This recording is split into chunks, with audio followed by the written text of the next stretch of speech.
हाँ जी। खुश तो बहुत होंगे आज तो पेपर खत्म हो गए बच्चों के चेहरे पे स्माइल देखो बच्चे के। ओह ओह माय गॉड।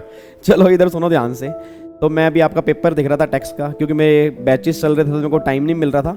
मैंने जस्ट अभी पेपर देखा और मैंने सोल्व किया, जीएसटी मैंने सोल्व कर लिया। 4 क्वेश्चन आईसीएसआई से गलत बने हुए हैं, तो 4 नंबर की ग्रेस तो आपकी ये पक्की हो गई।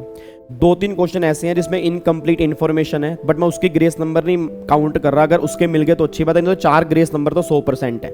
अभी मैंने इनकम टैक्स का पेपर चेक नहीं किया, उसका भी मैं चेक करूंगा, उसमें भी पक्का मैं कह रहा हूँ 2-3 गलतियां आपको देखने को मिलेंगी। अभी मैं दिखाऊंगा वो 4 क्वेश्चन में किसकी बात कर रहा हूँ, आप भी कहोगे कि हाँ सर वो गलत ही थे, क्योंकि अगर कोई बच्चा पढ़ के गया है उसको पता लग गया होगा वो 4 क्वेश्चन में कहीं ना कहीं गलती थी। बट हाँ, आंसर हमें करके आना था, जो बेस्ट हमारा आंसर था। ग्रेस नंबर तो मिलेंगे 4 नंबर, ये तो मुझे पक्का विश्वास है। अब सुना ध्यान से, मैं कहना क्या चाह रहा हूं, तो जीएसटी के आंसर मैं भी टेलीग्राम पे डाल दूंगा, एक बार चेक कर लेना। उसका डिटेल एनालिसिस जो है मैं डालूंगा 4-5 दिन के बाद, क्योंकि कल मैं आउट ऑफ दिल्ली जा रहा हूं अपनी फैमिली के साथ। आपके ही पेपर खत्म हो गए, थोड़ा फैमिली के साथ टाइम स्पेंड कर लो, मेरे को भी करने हैं। तो मेरी फैमिली कह रही है तुम तो मुझसे अलग हो गए हो, हैं, मतलब कहते हैं ना कि तुम तो यार बच्चों के हो गए हो, तो आपके भी हूँ बट फैमिली का भी तो हूँ ना।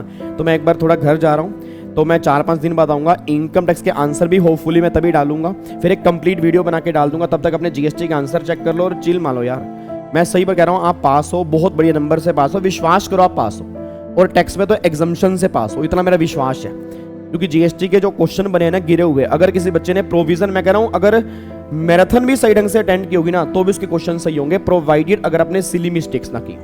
अगर आपने छोटी छोटी गलतियां की है वो मैं कुछ कहूंगा नहीं, ये तो क्वेश्चन बिल्कुल सिंपल थे।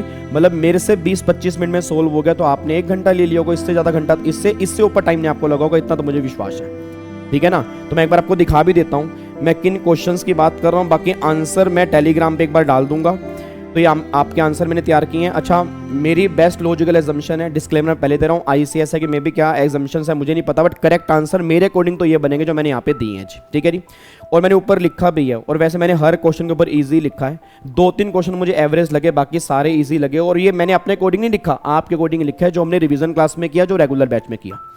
एक तो क्वेश्चन मेरे ख्याल से ये क्वेश्चन बना था, ये क्वेश्चन की 4 पार्टनर हैं, 2 पार्टनर रिटायर हो रहे हैं, तो उसके अंदर उसने बोला था कि हाँ भाई एप्लीकेशन डालनी है हमें, वो कितने दिन के अंदर एप्लीकेशन डालनी है। पहली बात तो जीएसटीआर 14 कोई फॉर्म ही नहीं होता, जीएसटीआर 14 रिटर्न के फॉर्म होते हैं। यहाँ पे जीएसटीआरईजी 14 आना चाहिए, तो बच्चे कंफ्यूज हो गए पहली बात तो कि जीएसटीआर 14 है कौन सा, उसकी कोई डेट ही नहीं होती, फॉर्म नंबर ही नहीं है कोई ऐसा।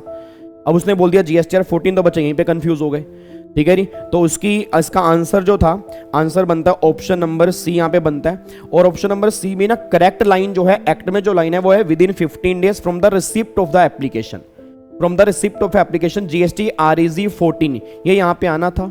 बट उन्होंने ये ऑप्शन दिया हुआ है, ऊपर फॉर्म नंबर गलत लिखा हुआ, तो मेरे अकॉर्डिंग 1 ग्रेस नंबर तो इसका आपको मिलेगा, क्योंकि जब ऑब्वियस ही बात है छोटी मोटी गलती नहीं है सर, क्योंकि जो फॉर्म नंबर ही नहीं है, वो फॉर्म नंबर अगर इंस्टीट्यूट लिखेगा तो बच्चे तो कंफ्यूज होंगे। ठीक है जी। और दूसरा जो इनसे क्वेश्चन गलत बना है मैं आपको दिखा देता हूं जी। सेकंड क्वेश्चन जो इनसे गलत बना है वो आपका है ये वाला।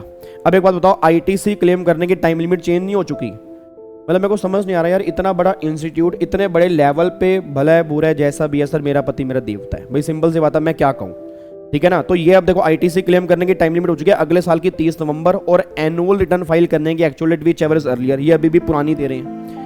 ठीक है। और ये अभी भी, और देखो क्रेडिट नोट, अब क्रेडिट नोट की भी टाइम लिमिट सेम हो चुकी है। आपको मैंने कहा था ना, जो आईटीसी क्लेम करने की टाइम लिमिट है वही सेम क्रेडिट नोट इशू करने की टाइम लिमिट है। अब ये पुरानी लिमिट दे रहे हैं, यहाँ पे 30 नवंबर आना चाहिए, तो एक क्वेश्चन में ये गलती है, इसका भी ग्रेस नंबर आपको मिलेगा जी। उसके बाद फिर अगर मैं बताता हूँ अगला क्वेश्चन जो इनसे गलत हुआ है, वो ये वाला क्वेश्चन गलत हुआ है। अब यहाँ पे इन्होंने बोला वो कब तक आईटीसी क्लेम कर सकता है। भाई आईटीसी क्लेम करने की टाइम लिमिट अगले साल की 30 नवंबर होती है, और सेक्शन 18 में जो होती है वो 1 साल के अंदर क्लेम करने की होती है। अब उसने बोला आईटीसी कब तक क्लेम करेगा, कहीं नहीं कहा 18 या 16। ठीक है। तो मैं एज्यूम करके चल रहा हूँ कि अगर वो 18 बोलेगा तो फिर वो यहाँ से अगर मैं 1 साल काउंट करूंगा तो ये डेट बनेगी। बट एक्चुअल आईटीसी क्लेम करने की डेट जो होती है, नॉर्मल आईटीसी क्लेम करने की डेट जो होती है, वो अगले साल की 30 नवंबर, और एनुअल रिटर्न फाइल करने की एक्चुअल डेट होती है।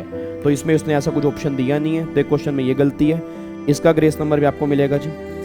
उसके बाद फिर एक क्वेश्चन इनसे और गलत हुआ है, ये वाला जो वैल्यूएशन का क्वेश्चन था। याद करो मैंने कहा था कि सब्सिडी को हम माइनस करके चलते हैं, अगर गवर्नमेंट वाली सब्सिडियां माइनस कर दी है तो अच्छी बात है, नॉन गवर्नमेंट वाली माइनस कर दी तो ऐड करके चलनी पड़ती है।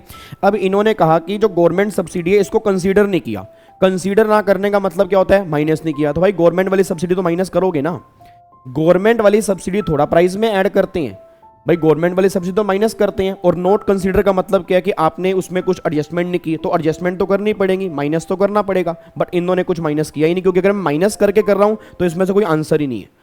बट अगर माइनस करके नहीं कर रहा हूं फिर ये आंसर 6,38,000 आंसर बन रहा है।